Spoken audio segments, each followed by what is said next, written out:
Shukra Herbal Solutions ekatwe abakugu mu kujjanjaba endwadde ez'enjawulo nga tukozesa eddagala ly'obutonde gwatawanyizibwa ulcers, ekigalanga oba ebizimba jangu ofuna obujjanjabi. Ate gwe wa syphilis oba muyite kabootongo dduka misinde kubanga wano ku Shukra tumujjanjaba n'awonera ddala. Naawe ataggwako infections tukuwa infection pills ku bbeeyi ensaamusaamu. Omukyala nga tozaala tulina eddagala erisembeza amagi ne tube cleanser ng'eno eyoza mu nseke. Oyagala mazzi agamansuka oba gana agaseerera jangu weefunire ka more squat ne ka water flow owona okusalwako omugambo nti akulozaako yadduka. Koka 3-in-1 kaayitiridde anti kawoomya supu ne kamufunza ate ne kamubugumya byonna mu lunywa lumu. Naawe ataafuna mukisa kukyalira nsiko weekwate ka pulling gel ka Shukra ate nga tulina n'akasenge ku ttabi lyaffe ekatwe basenga abakugu bwe banaakuyambira mu nsonga z'okusika. Ate gwe ayagala okugejjesa bbiini obeere ne kinambaale bwaguuga tulina clit oil ekuwa sayizi eyo yennyini gy'onoonyeza ebbanga. Gwe omwami ayagala okulwa mu kisaawe tetukusuuliridde twakukoledde ka jab ointment nga kano naawe yakozesaako enkola y'okwematiza oba giyite masturbation kajja kukolera oddeku original. Oyagala kusala mugejjo naye ng'obudde bwa jimu tobulina jangu tukuwe slimming tea. Naawe ayagala okugejjamu tulina weight gain products ez'enjawulo ezigenda okukyusa endabikaayo. By'osiba bikutuka oba bandoga wagifuula ng'ombe wuwo tulina lack powder ne kyambuluzi agoba ebisiraani n'ebyokoola ebisibya emirimu gyo. Gw'alina omwagalwa eyakubulako jangu tukuwe Caritan oil ajja kudda zambiro. Ate gw'ataweebwa jangu tukuwe kamuweebwa extra olikomawo kwebaza. Tutunda kamu ate nga tusuubuza n'okusuubuza. Gw'atwetaaze tukubire ku nooti 751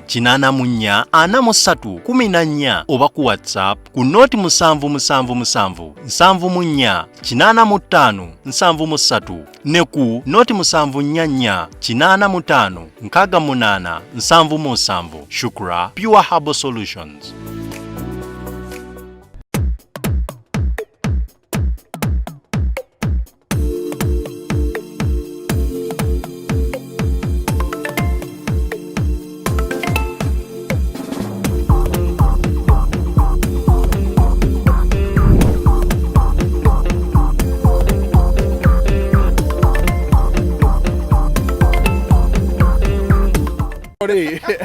Ana agenda otegeera nti ekintu kyatabuse dda nga kyatabuse dda.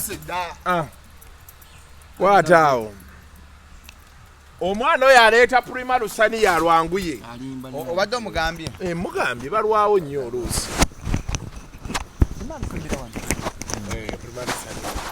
galubindi ezo zaatukolera omulimu naye nga bannange ebirala obimanyi n'enkuba zirina ozisuula mu nnyanja tuzanya buzanya Michael bompa ku galubindi zafananya ng'omumerica nyoze walimu naye yakwatanga bubi nedda wali bakwatanga oyasaamiridde ng'oliwo alina akasa slow motion netulaba akamira akato ani yalirabe ku luba lwakasoko ng'ayasaamira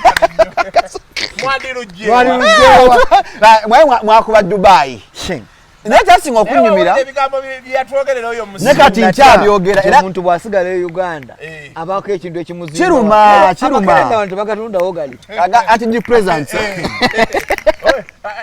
ekerende mazzi ekalu kasikutoyinza kugenda Dubai era sewabbeeyi omuntu asomera emugwanya first time going to Dubai it was P7 nasooka ogenda e Dubai ogenda wa wonna Dubai kulambula limu enjawulo mbirina ebyo weebiri ngenda ku Sunday mbireeta kasukura ivu ne musinya firinya tuzaayo Dubai kifo ki gye twalambula babadde mu Hayat waliwo gituddemuuko waliwo gisuzeemuuko omanyi services zaayo bano babuulire omanyi fitina ndi nnyo fitina ebasumbuwa eri ku munya Uganda wano okufa obufi.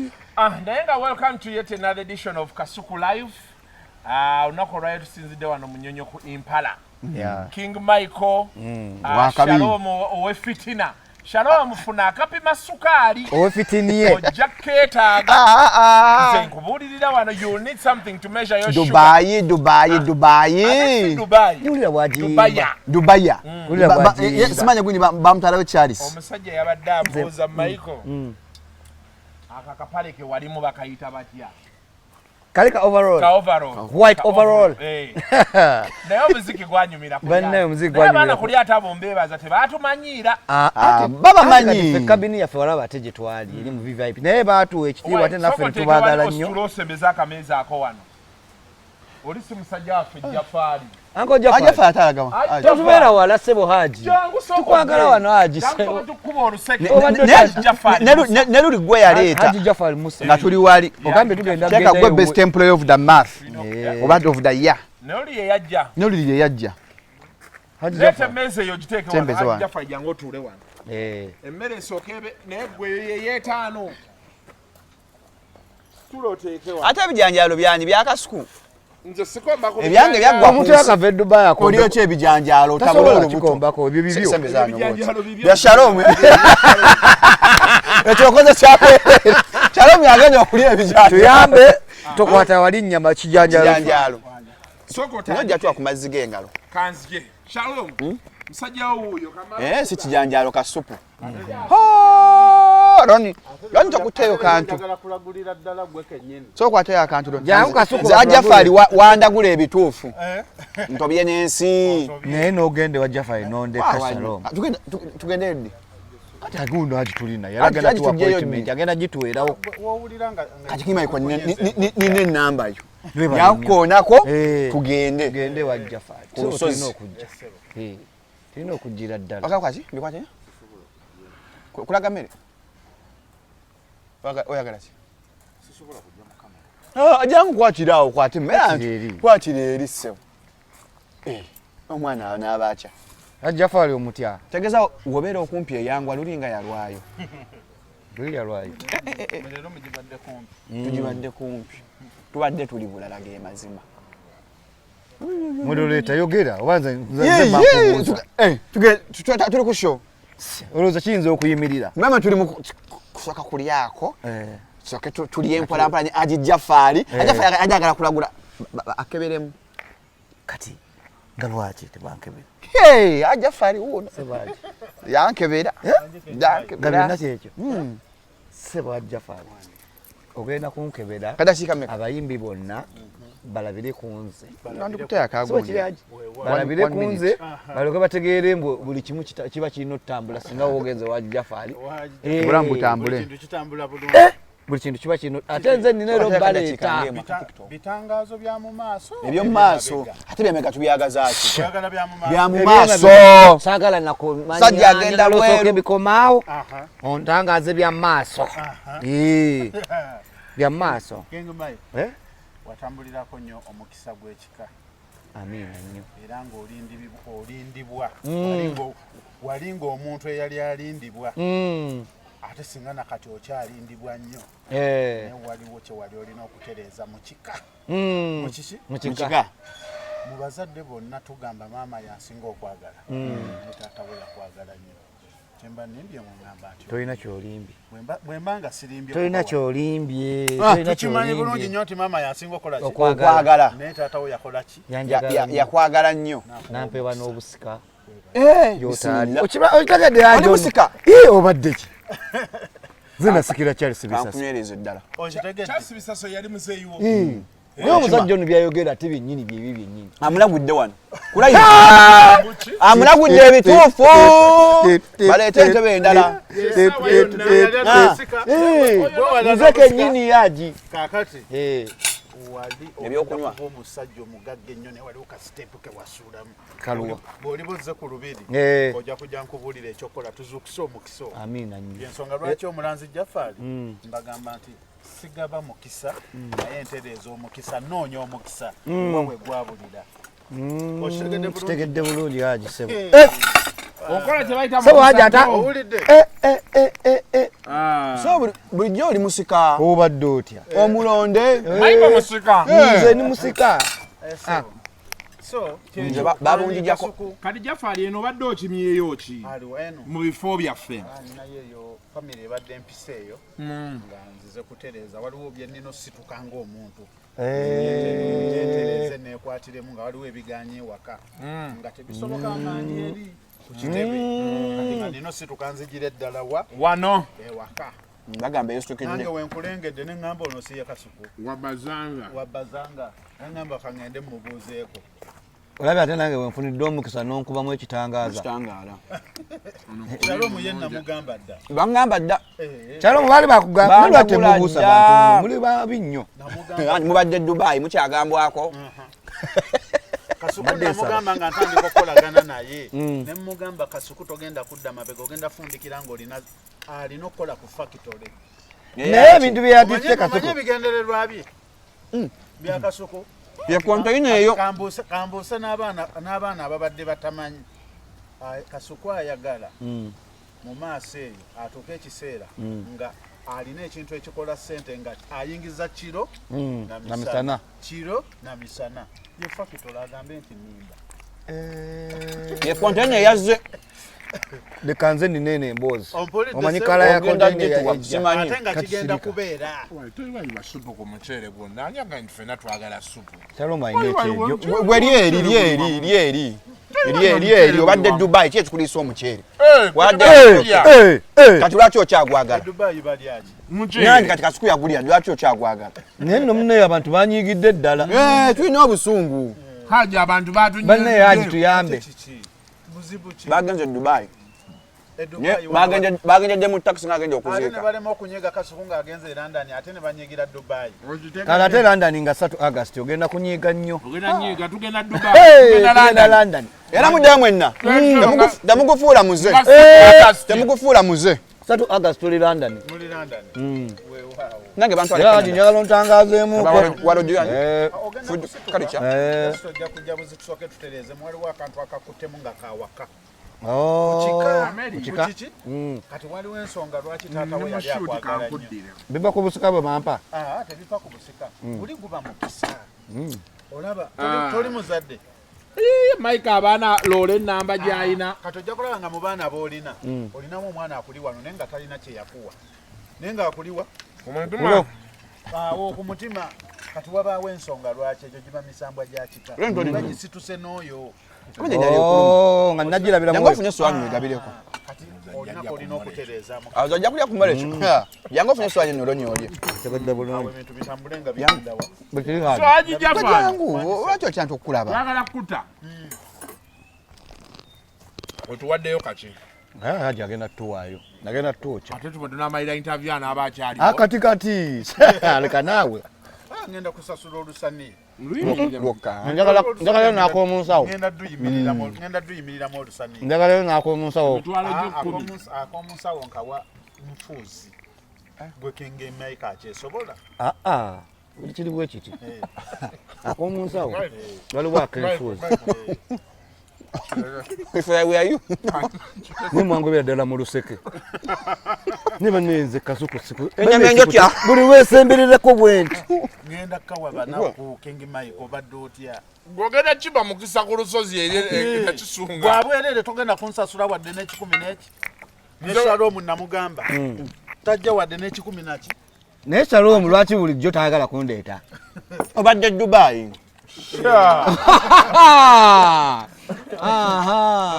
naye musajja gwe Haji Jafar Musa musajja waffe tubadde naye okumala ebbanga ate Haji Jafar webale kukolera bantu bantu balina obujulizi bantu balina obujulizi nafuna nze visa yo nagifuna mwagiraba yawa ogenda wa Juba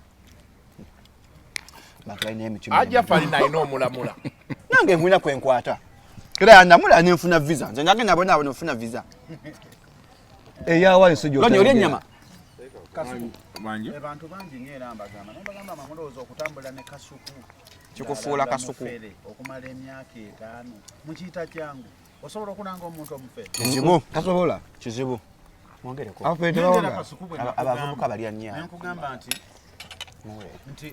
nange sibeera 10 kukinakyo nemulago wabayo abakola ki abafa soba buli ddwaliro ery'amaanyi kubaako mochale we bateeka waazi ate mast ne wabaawo ababuuza nti waliwo abagamba eyo nti omusawo simanyi omutuufu teyeeranga eyo ndowooza ya kikafiiri manyi balina emitima emibi tebeeranga edda tewaliwo social media kati yakola ki yajja okitegera buli lwe mumpa kasuku oba balwadde oli afenye ekizibu asirike busirisi ng'ali omuntu asobola mumuyamba ng'alina omuntu anuwamuya nedda ssebo ebyo byali byaddi byali badda kuba ne bafasita nabo ne TV tezaaliwo ne basingaaliwo okitegeera bulungi so nze abalwadde bange abapya n'abakadde abaawona n'abatannawona nakisunga mukono ku lusozi abatannatereera mugenda kutereera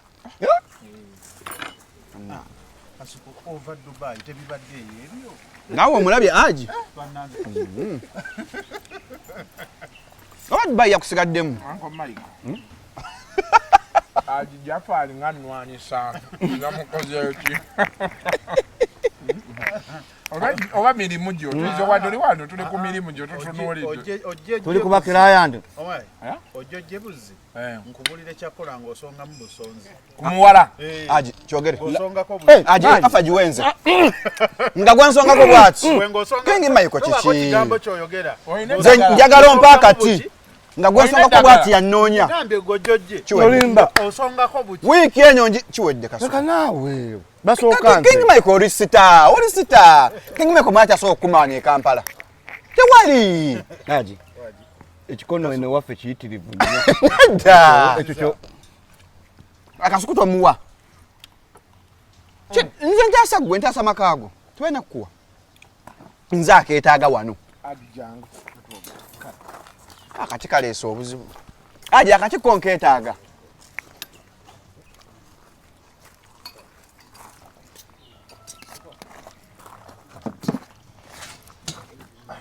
Omusajja omulabi agambye ayagala tuwa ng'osonga mu busonzi bwoti naye nze njagala Haji Jafari Musa waliwo alina kisunga mukono waliwo gwakoowa okusongamu naye njagala nze ampe kali nga kalina extra olusongamu bwoti ng'osikirako bwe amangu ago amangu ago naye Jafari atuweeyo akadagala ng'omwana olumusongamu empala agikukwasa mu ngalo awo kwata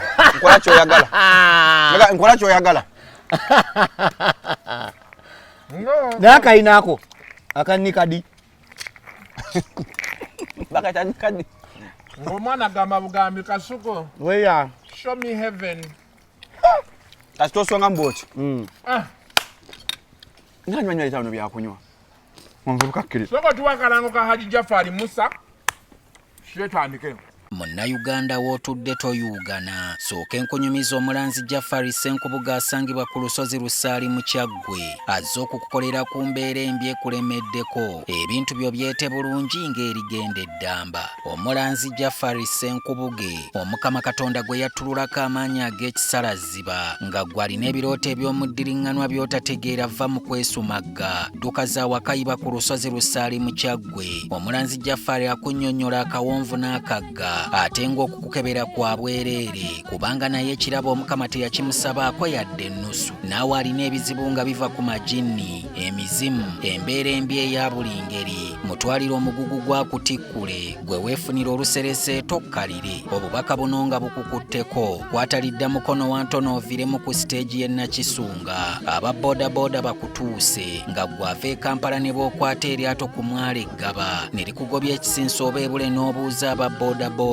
ojja kuba butoola n'omulanzi Jafari oyinza n'okusooka okumanya ebikukwatako nga tonnagendayo ku bwereere ng'oweereza ekirooto kyo ku nnamba gy'olaba oyinza n'okukuba ku ssimu eno endala awo omulanzi Jafari Ssenkubuge ye n'obanga omukwasizza kibyago kuserengeta mu Kulubagga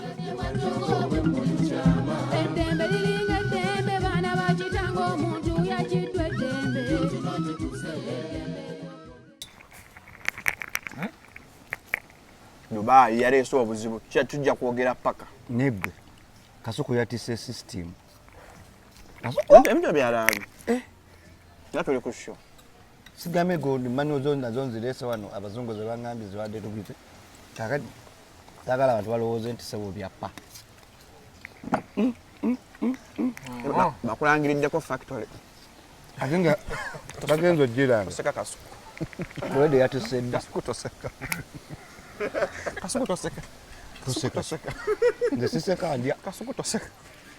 Abantu bagenda Bana toyogere ebintu bya kisiru wachuka tugoyogere ebintu bya kisiru. Nzanji mangi. Bajimutise. Bakutise factory. Bakutise factory.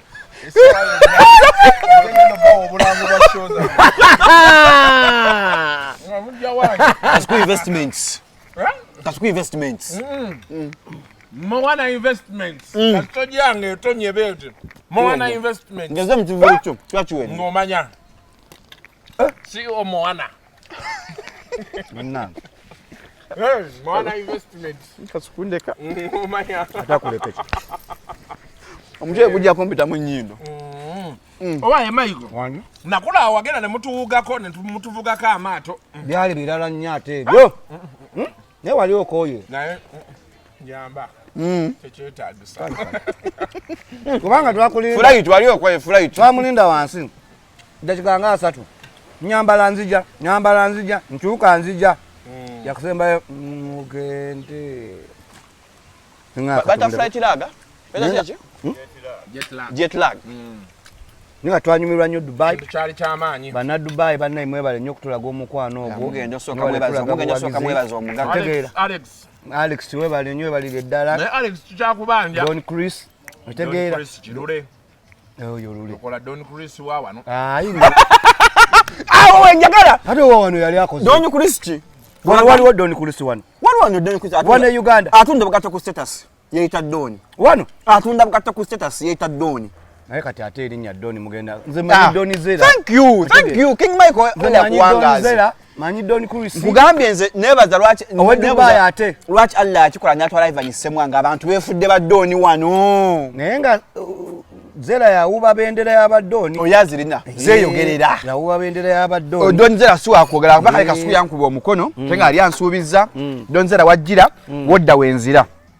Nangoba. Gwe ntambiye yakulemesa. Nitambi twamuleeta ku mutto yadde eri kubologa bitakwatagana. Yayogera bitakwatagana. Naye nagamba is okay. Doni yatugamba njagala nnyo Shalom. Muleeta mbuuzeeko. Ekolo lwenjawukana naawe. Ulira. Nanga mumukubira jje basima agamba Agira alenda. tubeerenga bwe tuli. Naye is okay. Njaggwanya entambi. Ku mutto Nakola ebyegego. n'atandika kwogera bya samwa. Naga nti atofaayo. Oba Shalom agende nayo ngamukima Don ku airport. Doni kugundi ku Sunday tulina eddoni. Shalom anabeerako. Atuuka leero. Shalom anabeerako. Ngenda kugundi, ngenda ba ku branch. Tugenda ku branch. Tugasinkana. Tugamba ku branch. Kale wulira. Ffe tukuyita ate obu. Ataabuuza branch. Boss. Nze nina ttagayo. Onojja tugende. Tunakola. Tukwate bulungi. So nange nagundi yange. Kati kozesa eyo. Akasuku. Tojja kukola kiri beshi. Tondeeta. Bampadda branch yampadda gundi yange ya branch. Shalom. Ani yagikugira yeyo. Kate sobuhu. Kasuku. Kati atakubagana. Mubaji mpadda. Katofaayo ojja beereri. Obere mbibyo ffe tugenda kuba ne. Sebo naba ku meza yo. Ai. Ati kati kwata. Luli ani anyumirwa. Tanyumirwa nga ndi naawe tebyakunyumira. Mpa ya mazi. Onya juice. Ganyogoga. Juice anyogoga. Nemida fruity. Now passion mango ne watermelon. Ne cocktail. Mukolere passion ne mango bimu mixing ile. Passion oyo. Oli mu mixing ile passion ne watermelon. Nze passion yeka. Nze mixing ile passion ne mango. Lodi goli wakati. Nako gali. Onya mazi ki? Biru ya Jafari. Nange galeta aganyogogo. Wala muulide kwa Jafari Musa. Uya Jangu akuterereza obulamu. Just tulikwatako bukwasi mu nga toyogera bigambo birala byonna. Ensinga bwefaanana ggwe. N'oyo muwe. Abo bakozi bange nze mbasasula omwezi. Bannange. Senge yakulangidde bwatyo. Doni Zera alina wansasulira omwezi. Doni Zera. Mulala.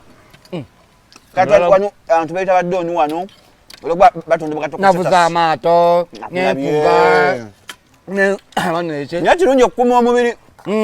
Bwanga King Michael kyali fit. Abantu beekoleko. Ku myaka gy'emeka? Ku myaka gye Tokonya 5 mwogere byonna bimwagala kyagala kumanyi ayogere Nedda ono yakubanga engumi edda nedda ngewendi damu oyogere tuwulire bajja kususumula bannange oyitejjajjawo ekisaasi wali ndi mu buwambe bampanga tetukuwambye naye wegendereze buli kyoyogera kuba ffe boliko tuli basama webale ffe tuli basama ffe tukola nga Idi Amin otegedde freedom of speech tugikuwa but after freedom after speech eyo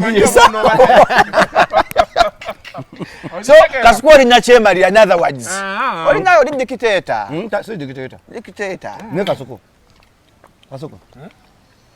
nontambuliza mu business class for the first time ne King Michael olimba King Michael gwadde wabaja tambula mugundi economy gambye Kasuku yatadde business class kandye kati kitegeeza eddala lyakoze eki yalinye era ne UK olina tola business Jobs Link namugambiddewo era akimanyi bulungi business class endabira gye bakulabirira ebandala kugamba bano bakuyitako nga bagenderi bakutunuliranga ekyokulya Kasuku webale nnyo webalira eddala naye wazinyozambe Kasuku wazinyozambe sijja kwogera Kasuku wazinyozambe ndi mu buwambe gwe kati gweberanga buli kyetwogera just adlib katono nnyo biwaana mugagga byokka bisuuta wokolera ensobi nga bakusalamu nawane kafa ababiri ng'okwate tebasama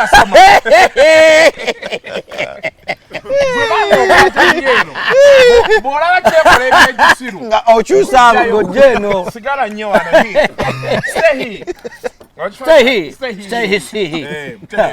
naye nga basiima bannange basiima champion basiima Uncle Buff oyo abatamutegeera be batamumanyi twanyumiddwa ena mirembe natuuseyo dda ebintu byabwe nabijjeeyo ya profesa ne basiima profesa webale nnyo nawe webalire buli omu ngenda mmwokya kino olimba ekitojji kye naye nga babalangirire reverandi ebirabo by'abantu bino bye walonze nasanyusa ennyo nga buli kyolonda oyogera erinnya ono Shalom boti bweyogera ono Ntambi boti bweyogera ono Ronnie Jenkins. ono Sandy ono Jenkins ono Badru buli muntu nange nalabye tansomye neŋŋamba ono mayiko buli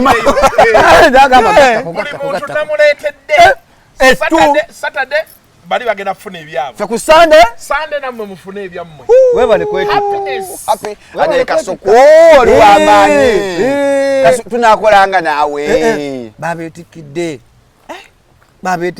ettuli e Dubai era Uncle Jenkins agenda sanyuka nnyo Uncle Sandy asanyuke gwe nze nasanyukirawo banze nafunirawo ebyange ne bayipakinga nga separate ebya Michael biteeke then naye nno nga ki kaadi jajjayo ne tucelebratinga 50 years of gundi aya nemba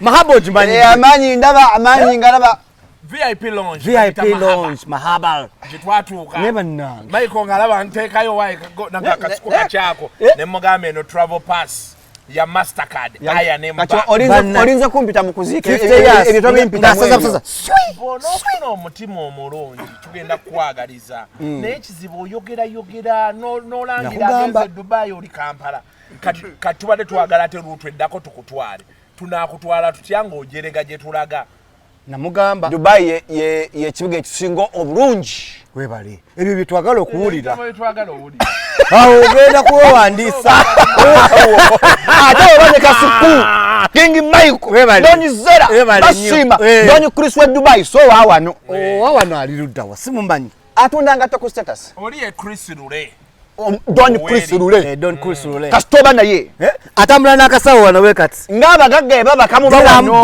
$1 akubuzabuuza King Michael wagwa mwawona siringi Don Chris kyeyankoze mwawona siringi enyo nga siringi etutta munna ate tuba tetwagala kumanya tukayanira mu taxi pe bitano byange dola sweswi kati oyo mbu yayimbako yakolako ne comedy yakola comedy abantu ne bagaana oseka namulabye ejjo ewa muhanji ngayimiridde ku stage yadali mukatwejjukanye pose omanyi kigambo ngoma omuntu akera kumanya nakuba olimba ne lukwatayo wadde luganye mwe respect nze nku kati awo ino wira King Michael respect bulijjo gwokuba ata biswanka simu yimbi bannange kati webuziwo kati otulina kayingidde bafudde omwana yanyuma emigo awo yakwata wakyama omwana yanyuma emigo lwakwate bajja kwesanga n'abafudde ali eri apukira and a good thing era tabifaako ati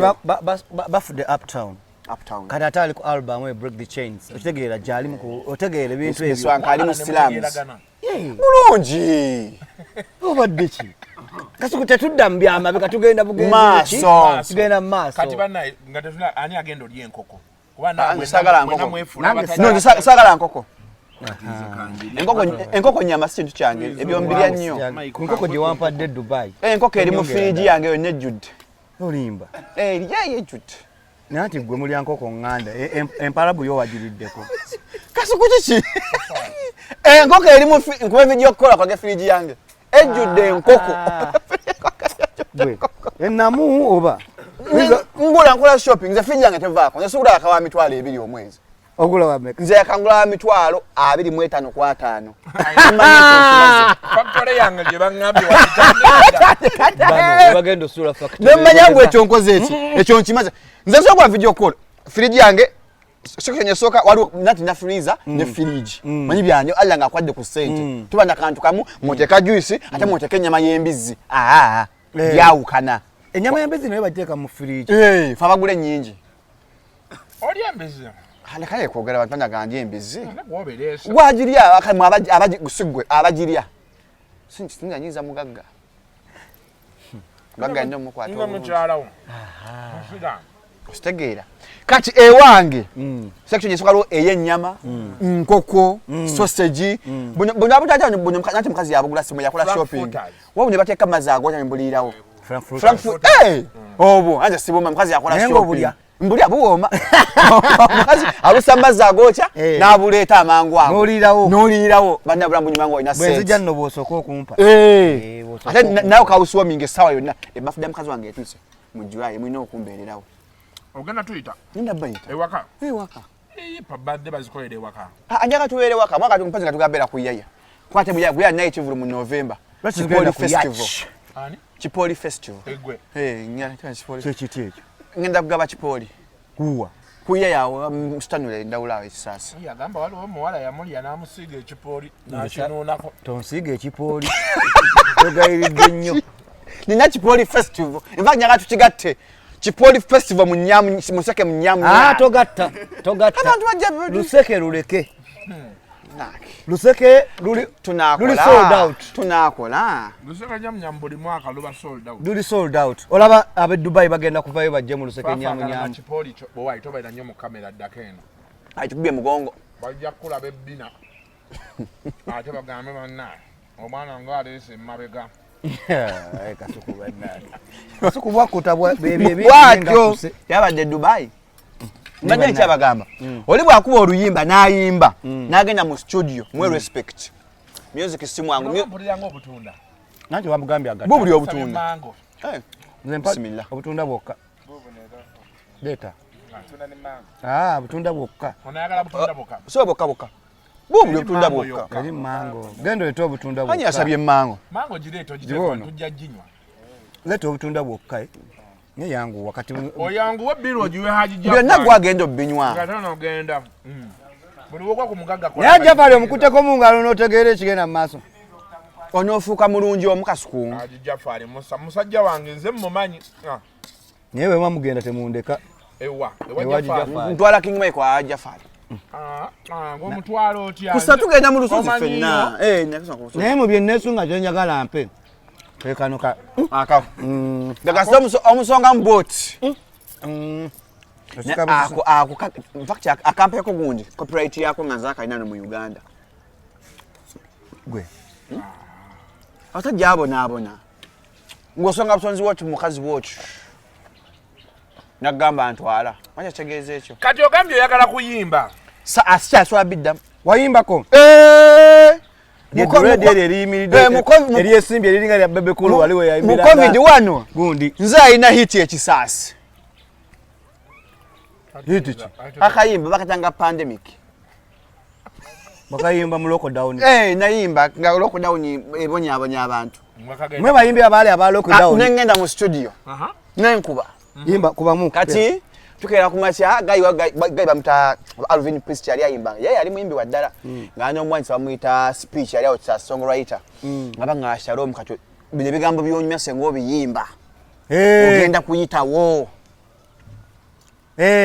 Shalom osobola okuyimba kwanze banga shambo ogenda kuyimba. Fika tuwandika oluyimba. Nyamba ikulima nga sirute kwanze so kuwandika olwange. Nengamba tuli mu pandemic. Lwaki buli muntu yenna ayimbye ku pandemic, Bobby ayimbye, Bebe ayimbye, no tumusanvu 8-0. Konze nza atayimbe. Enamba ya corona Uganda 0 1 corona 3 4 corona. Never let big size le tukube. Yatukwata.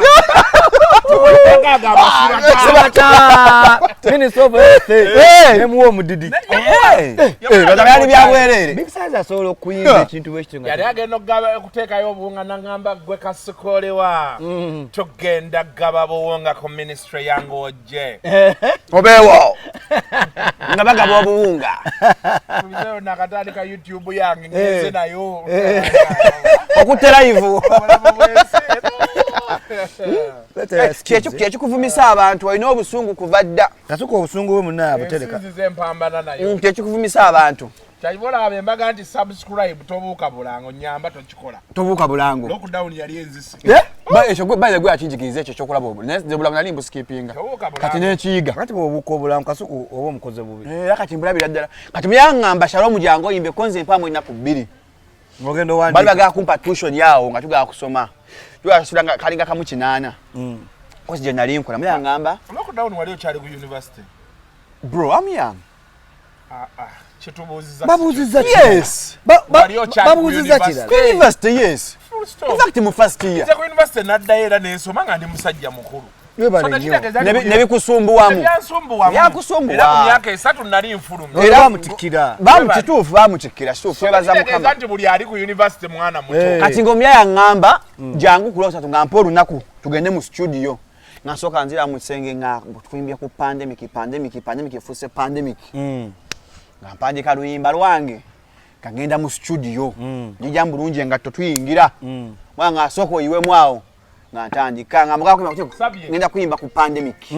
Ngamba ngenda kufuna sente. Nga Shalom namba logenda okuyimba bagenda kuyita. In fact nani omuntu akola mu State House genda mu connectingako gwe kuba luyimba. Baba balimba olwo. Boya ngamba producer ngantandika eno pandemic efuse pandemic etutaba nange pandemic efuse pandemic wayoza Manchester luyimba lwagere wayoza pandemic bamalaya bayomba pandemic ebanyiga abasubuzi pandemic ebatta buli muntu pandemic ebatta eno pandemic efuse pandemic mara okuyimba producer ngamba Shalom oyina solo kuola sente konze kwaki lyaloni Lyaloni Shalom otulese mu bwavu. Neba producer bajubisa nnyo bannayinja balamba buli. Singa ekintu. Yanga kachakula kyali yantwalayo gwe Alvin ono omwana bwe tumanyi atulidde. Shalom ayimba. Bwe pandemic. Nkuya kyali wanga bamutadde mwaddero tugaggawadde. Olwo jiwulira olaba njiwulira ni pandemic efuse pandemic bamalaya bonna ebanyiga pandemic efuse pandemic abayimbi nabo ebanyiga eno pandemic efuse pandemic je uli ku YouTube ali watukayo ngubya rwange bya pandemic eyo hit kabuna mawanga koze chiwedde myaya alumalawo alumpa kati priest ngamba akankweko omulala alumasteringe tutwaleke ewalala sente kati oli ngamba gotofayo nze nakola mu State House ngenda kutwalayo nampa ne namba ye munange ntwaba alumasteringe gaya ali awo sajja okamuocha tutuka mu studio ngaye ngasula mu oluyimba yangamba agenda ku masteringe yangamba ogambye osoma konze ye nanga wakwatsa tushoni wo yanga walaba wabadde meka konza 5 ngenda zikuddiza ogenda omala koosi y'osomera. Ne mugamba what do you mean bro?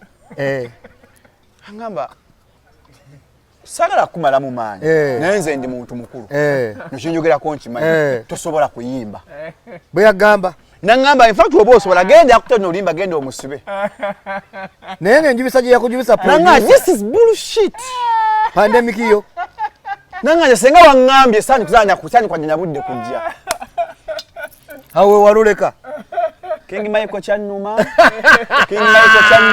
wasanyala kakati mala nkubira gayi mugamba musajja aganya ko oluyima nyangamba abafala kata bakadde abakubanga 2:5 jangu kuwa baliko nenda lutambuza ali walo gayi ali awo kisanga mutayanga nganya kabucha ndutwala watu bamutera ka flash awo mbatera muko bakubemu ngabangamba Shalom okikubye government kachenoonya abantu ngamu abayimba ku pandemic oluyimbo olwo lwa lwawulizibwa abantu kyeka twali bana abawulira ku luyimbo olwo nze kaluyimba producer mubalako wa bucha no wa master pata siraje wa bode yanvuga bana mukanga jangu ntime ku studio nangamba ogaggawadde kanga kulabanga ku TV ate obera mu studio okuba ofanya nyingo oli sita najola bayo lendayo mpali nya Weitangani. Puff Ada. Musata mukabwe. Kumanyi ngaguwanda rwanda rosiga kakumi obofudde. Nze nesanga ngaze Puff Ada. Ene nakana kale. Obi mananyumizanga gwe.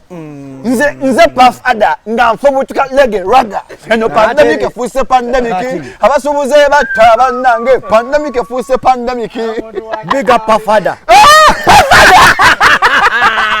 Bro.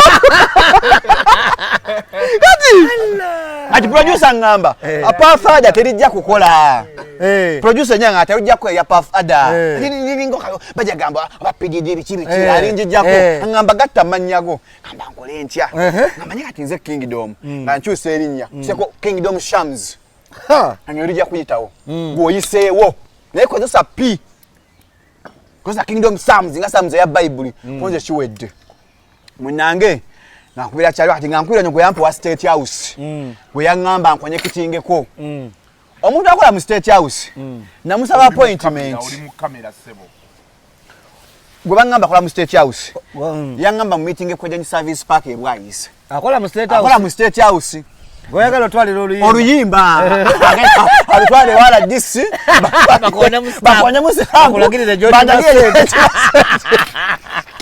nze so akudda mu ndongo siso akudda mu kuyimba sisobola kudda mu ndongo ne woleta Yesu awo nangamba shabe kitwala mu ggulu ndongo so akudda mu kuba ndongo endongo ye Uganda nzibu nnyo munange ntuka je bantu akola mu State House na musajja manyama ino runyankole musajja wa mwatu kakumuyaye nga ayambadde kaunda suit nga yenye State House tabikonye kitinga I know kati manya atuka nangamba anga sinakwogera osoka nompe ekyabiri akola mu State House akola mu State House ngendo akola mu State House bamwetedde chai ne muwogo n'amaji ngamba producer otakola mu State House nga ngenda kukomawo wabukirawo kasana ulanga alidde muwogo n'amaji ne ovakkedo ne manyono mufere kanya ngamba Alvin Peace manchedda kulimba lwangu twagamba lw'amaanyi nange nduwulira kati nga kuyo ofanani yawo bantimbye balanze Museveni atadde nga bali basibye mu abayimbi kati nga batutadde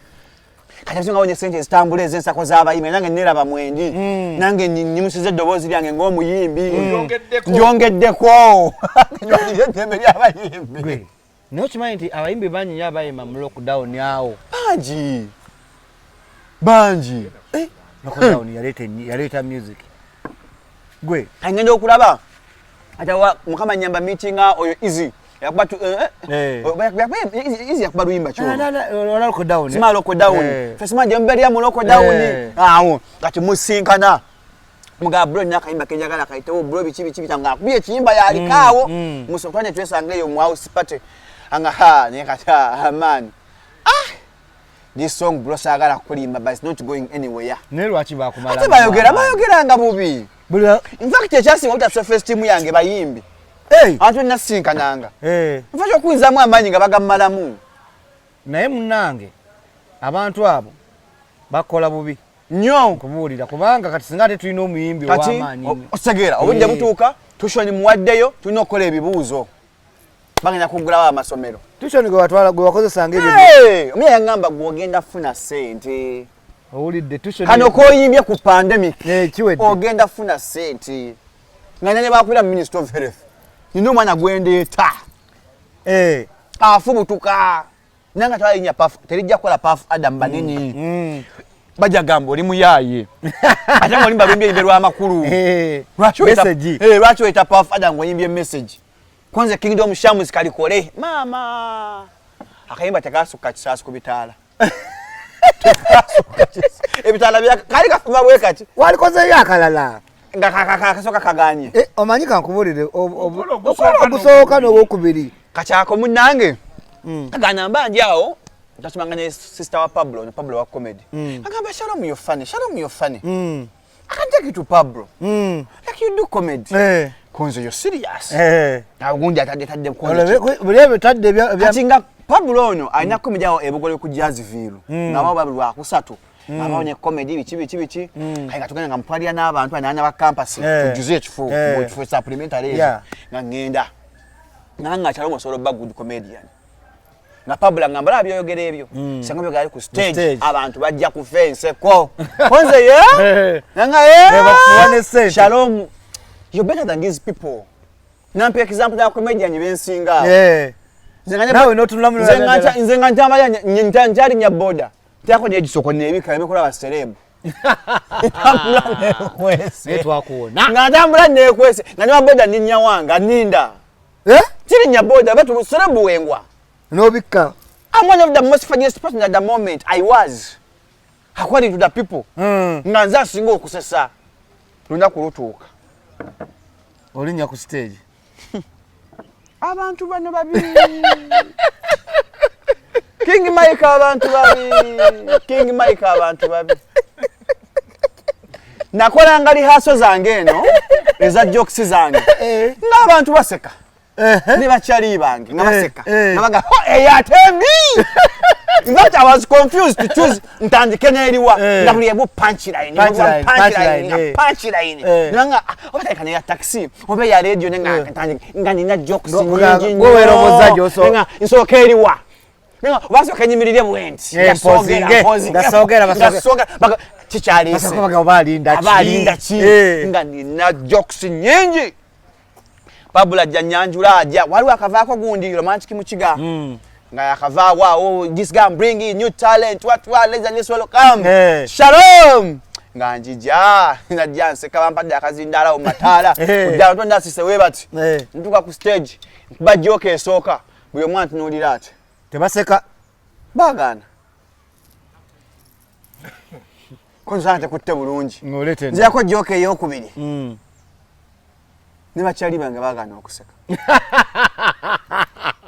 omanya ko abadde baseka before omanya ko agiye ko ngatali aseka mama nyabo audience nge kutunuliza wet nenjogera ngatali aseka nenkube eyokusatu je nali manyi mwe kabuna mawanga kasanaji kwa climax yo je nsembyayo nve ku stage mekenga bachayagala mwe bagambe good dance ndoza to leave the stage ngamba kastanku beno nanzikiriya mva ku stage nkuba joko yanga abantu baseka esembayo je wesiga jogambuye ekyasinga okunnuma ne bachali bange bagana okuseka nga nkola comedy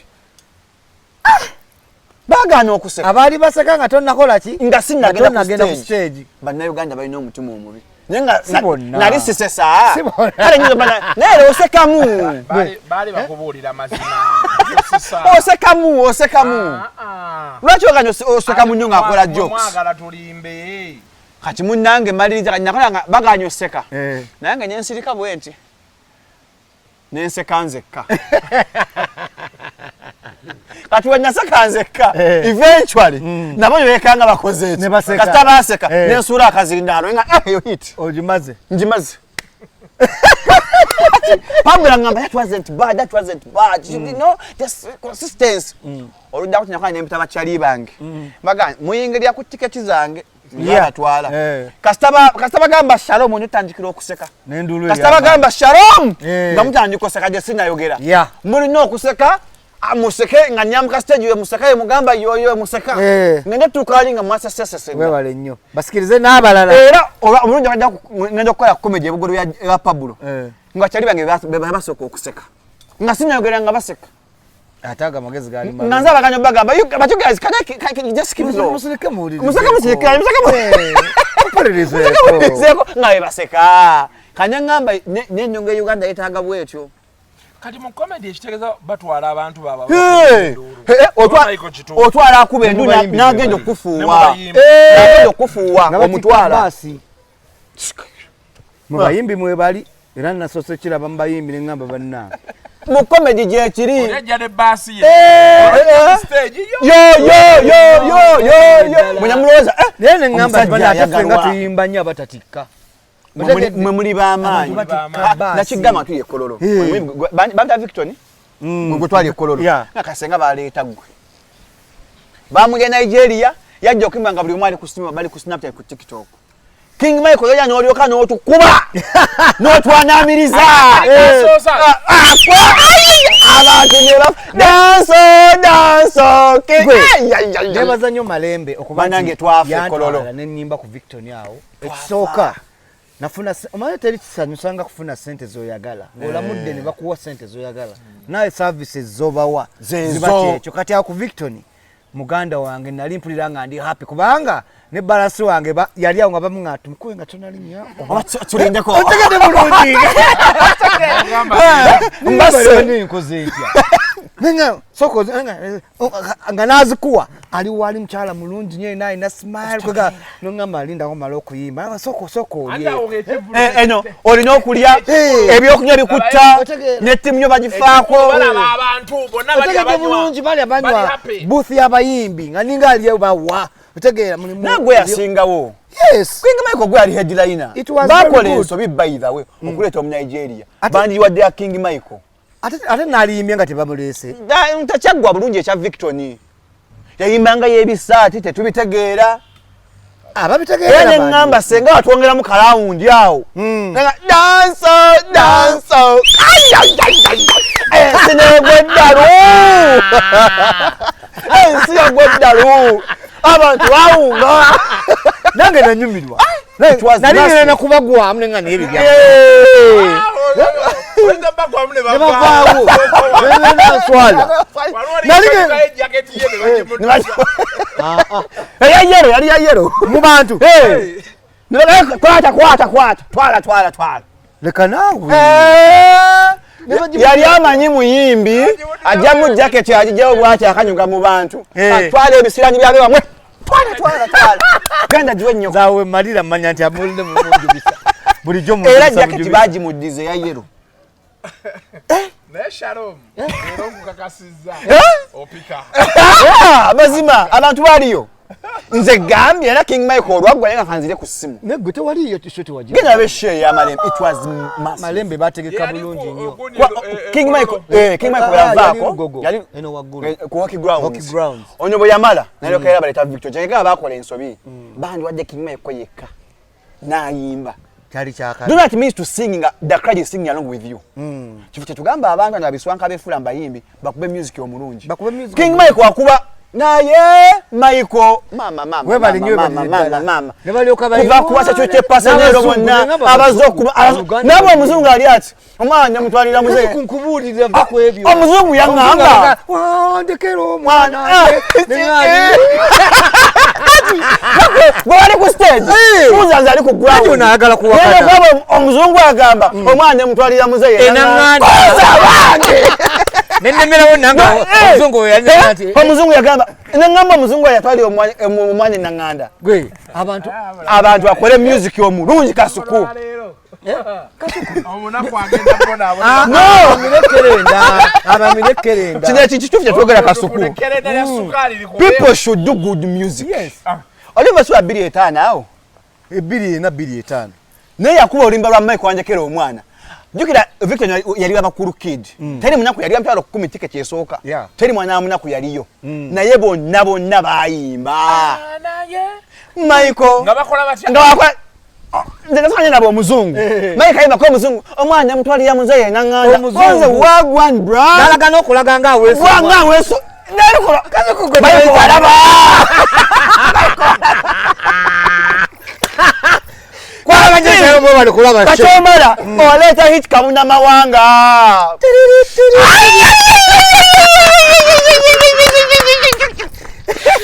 abali bakuma abali wansi abali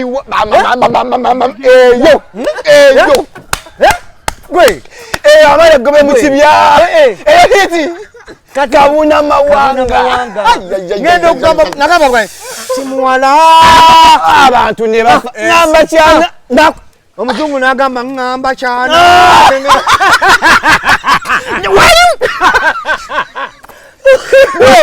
kasuku bali kushi ngado girabe ku YouTube chiyeri kasuku ngambya unzeki nagamba timuwala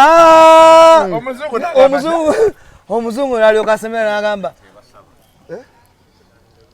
all right thank you gwe omuzungu naddamu ngamba bei ngamba kunakuba wakuba eyo hit kabuna mawanga eyo era ne suna nga jimpa yangame no nkwadde kabuna mawanga nze nkimanyi ne papa waba agenda mu misa sokawuza luyimbo olukubisi tewalabye Dubai kuli atu ono abimanyi yeye buzabuza kati London ero jja kulaba abantu nga bayimba na kivubo walaba mu kisaye wa ham tewakiraba kakati tenjagala otegeri okubeera ondo London tujja jobs links process is speeding up London ino tujja tuwele prepared ekigambo good music is very important Shalom naye wetaaga ogendereko London muntwale passport weri Shalom tujje naye London enyumiza abantu emboozi sheri nga meka August live performance ate ku live okimanyi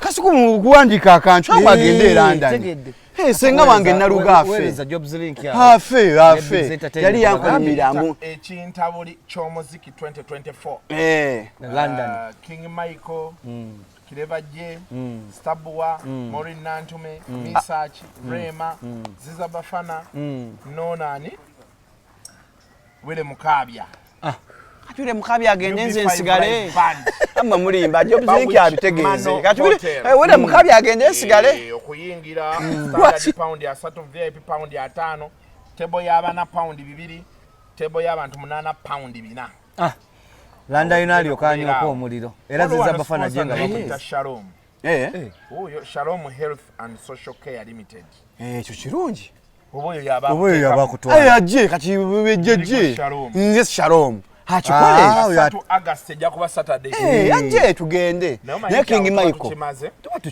Michael njagala okwebaza okuwa abantu omuziki omulungi munnange ate nange mbebazeera okwagala ekirungi okitegera kuba ekirungi kiba kirungi nejiba myaka emeka God ne omuteeka mu kakutiya ebbeeyi tegwa ebbeeyi tesobola kugwa God ne womuzinga muno bwoti ebbeeyi ya gold tegwa King Michael akuba music mbiseera ebituufu banja bati bamutegeera ebiseera ebyo naye kati byamuwulirako kwanza neewuunya nnyo omwana abantu okuba nti ergogo baana baali baana bato nga baana b'abaloodi uptown 10 kati ate okuma abaana abo basanyuka nyo namala okuyimba sente ze baali nfuye because stage yali waggulu nnyo era bannumba backstage nakula mwali mutudde wali kugonjaawo nga bajja nga bakusaba King Michael nasanyuka era ate malembe nensuubiza neŋŋamba ate guno gwenyini omwaka era ayina big artist gwereetera nze one of the headliners bebasinga okwetaaga abantu abakabi nnyo bamalembe baleeta abantu abakabi mbebaza kuba nti bannonda ate ne mbakolera kye baagala kwekunyongera n'ekyo ekiddamu King Michael wakali ku stage waggulu tewalaba nze kala naaba omuzungu ng'alinga naye Michael run the camera again make contrary Michael konze omukyala wambonyabonya nnyoko olabe nze nga mbaddamu buzzi kigambo kimu wampanika nnyoko olabe baana twakuba we are international they must understand we them understand you understand the matuntu the makankana no the masias puff ada why you say gwe ne wali olese linya ta Yesu njala papa. Nyoloza twali mukiriza. Oyitewa. Pafada. Abayini. Efutwa. Obulyake nugu. Ate nayagala wagulize mu lockdown. Antiga. Wali bikoze kati. Walinga waliwo ka chance awo. N'abayimbi abayimba. Mu lockdown omuntu eyasinga otusa mu lockdown. Lockdown yabocha. Palaso yatusa mu lockdown. Waliwo abala abajja. Ah, bali bangi nnyo. Nanto zo bakola video za bay. Eza video ziroga. Kati gokoze video ya Shasha Vibes. Nze ndi DJ agala kuyo ruyimba ro. Okute video ya milioni 10. Zo ngambe simiridde bulungi nja kulaba. Ozangena luzanya. Zizobize bakola. Kitwayogeddeko eri. Kati wogenda Shasha Vibes. Tegezo okola ki? Olina. Kati tufatuna abayimbi abatukubira amasimu. Mbo ayagala omu meeting alina olimba olupya. Ovuze motoka yo, yes, ovuze motoka yo Subaru. Najja ku Mercedes ne mwesinkana. Wana ga mayika kisine bro. Nja bank kujukira. Nga come on, get serious man. Okoze video ewedde. Bana TikTok bazinira bwerere mwezo video. Babawaza ddala. Naye just bamanyira fe ba Shalom. Tebakuwa gwe. Ne Shalom n'abantu bakuyisaamu ama. Watu amanyira amanyizi. Gwenga inakuita so ga ina novuge motoka yo Subaru sebo. Nogenda nakusibuza. Nakusibuza naga boy. Boy but naitamu. Kati abayimbi ya lockdown yete abasuula. One, tugambe it was people abantu batekera mu lockdown. They would embrace everything apart from nze music wange bamugana. Nenjikiriza. Nze bambola. Ne comedy ne bamugana. Ne bamugana. But they would embrace anything ekyajjanga. Providing nga kibayisa mu ekyo bali bayitamu. Balinga board. Kati omwana yo Mr. Izo. Kanyo omusanga wo muyita kusaba manyambu yeye. Kina kibeera mu lockdown. Tubeera mu benda down. Akamba sabta kwanya kayimbako. Kamanyi. Kakyaliwa. Yawasa bambi sere. Yes, yawasa numwana nafa. Oh, sorry. Yafirwa omwana. Olimba. Sorry. Okiraba? Sorry. Nenga ajira kati byajira mu kaseera akati. Kati nga obera ngo oli muvubuka mwavu. Nofuna demu nga nakutegeera. Sibo oboyagala.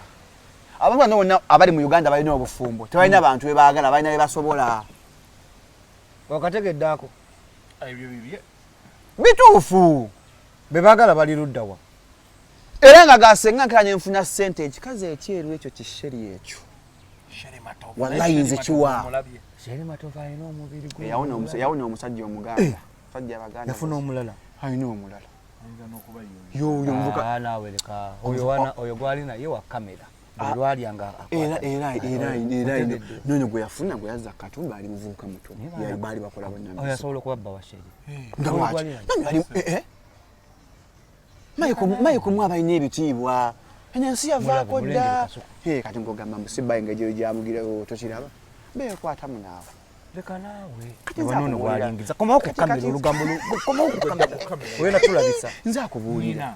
Eyasinga n'ensonga Katumba ze yawanga ezatte obufumbo bwali buvubuka obw'amaanyi. Gwe tokiraba. Naye Kasuku nkuwulidde ogamba Shere anyirira naye tolimbye. Ate ekizigo kyamutuulako bulungi. Ekizigo yali mweru waato kizigo naawe. Leka. Shere yalinga nze. Kati nze ate mbadde. Leka naawe. Cooking make oli mweru. Yali afaananga gwe. Nze ndina mweru ku ye. Leka. Kituufu. Ono ayisa manifesto ye nze akubulira amazima. Okimanyi Joiranda nali musinga obuddugavu. Ono omuyimbi Joiranda. Africa in fact beawunye ku bantu ala mu music yakubira African Galo nga kati yankubye pandemic tugakola collabo nga njagala akawala ako ekitegeeza oli ekizigo Joiranda ta simweru. Joiranda mweru. Subhana Malik ali kudusi lo ntimanyi mwenda Joiranda simusinga obweru nga bwafana muganda we Joiranda nali musinga nze ndi mweru ku Joiranda ne sente eno njirabe edduka olimba was black naye waliwo but when waliwo ekizigo atabakikola obine kibocha establish ati no chikatola bati no chibachi waliwo ekyempeke n'empiso birimu enjawulo Waliyo bino ebyokwesiga mama ebyo abagiranga wano wadduka ebikonya bino ebya emukyala wa Budumulasi ebikonya ebyo aruwa ono yali atabula ekizigo byebyo ebikonyanga wano wa black wano wa pink wano wa pink wano wa pink bano bagamba ngo abanya bina makula Onyonga katali kati wakula na Ekya sheri kye kiri original. Mpiso. Ali ku Kerendo bampiso. Kati baze kuba buli mwezi. Kyatunda ate. Nono muyimbi w'egundi eno. Leka. Wampiso. Olimba. Wampiso. In fact, wa drip.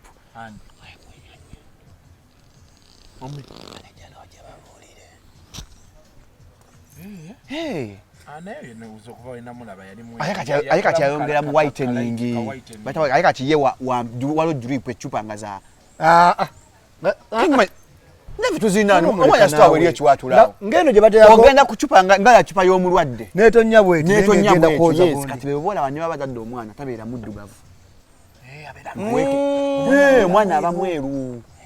Kubanga ebeera mulimu eba munda bakikati gwe weekizigo gwakyabona gwe mwavu. Mwaba kyabona mu abesiga ebizige by'ebisa mu abaavu. Kati okulima yakanye wampeka abantu batabulira bizigo mwabalina emitwalo 5 amefirwa ssente ezo. Naye nga bw'oba olina ssente entuufu omuntu yenna. Yes. Ebyo birungi. Toomeddwa. So bw'oli agenda ku essaawa 6 namba ng'ali ku ccupa. Lwaki ate abalala bo tebayikozesa ne basigala ng'ate kwebali nga beera kisinzira kati alaba ebizigo ebyo ng'otandisa empisa ezo olina byetalina kulya bakulimitinga. Naye tekirina gundi repercussions ng'okuzeekuzeemu. Edda katwala zibata empeke za glutha zo tezirina. Mfanye babanja zikwesa tweetinga kulwadde ba cancer. Zo tezirina buzibu ziri proven. Kubanga bo babounce waliwo babounce abakozesa empeke biki zirina gundi side effects nti basobola n'okwabika omutima. Atasibula gwe. As long as you follow the right procedures. Tana ali kasikosenga twadde serious. Lero lwakumukasiba akusatu. Nto ya samato kigeza no chogera. Sicho njogera. Nto kigeza. Ngoze nda kuza mwezi. Jikomye makati y'embozi. Shalom muva wano. Kuba katole kogenda kuonoona embozi. Tulina interview gye tugendamu. Mumuze mu kunyumya bibozi byammwe wane ebyatulesere tubinyumizaako. Tubinyumyeko kati. Tetujja sokka waawo olunaku lwa leero. Mubeere bulungi. Bannaye musajja waffe Haji Jafari Musa temumwerabira. Nakisunga mukono. Ayina omulamula ayina laddu. Omulamula ne laddu. Bw'obanja muweereze laddu. Omulamula okwatako mukwate boti. N'osaba kyoyagala. N'otuma aguyine mukono. Laddu kati ne betuba wano tulaba nti omusana gwaka. Oli bamugamba nti njagala ku Mike oyo. Ebisigadde atonye azibya n'obudde. Laddu ekkubirawo. Pata. Temundeka nga mugenda. Shalom tugenda London. Jobs link. Shalom bamuleete London. N'abantu be London mwenna nga 3 August tujja dance all straight. Awo. Bawoluwa. Yo intro yo jimanyi. Akoko airport wali. Mubeere bulungi.